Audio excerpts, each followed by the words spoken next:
कति छौ सब जम्मा हो भोलि विरोध गर्न आऊ ल म फेस गर्छु सक्छौ छ तिम्रो दम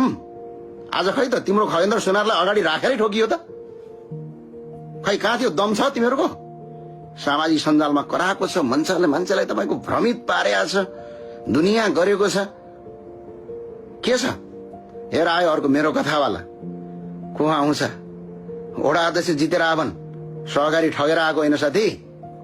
सिंहदरबार जलाएर आएको होइन जनतासँग संघर्ष गरेर आएको दमका साथ भन्छु यदि त्यो दम छ तिमीहरूसँग भने अहिले पनि दम छ भने सिधै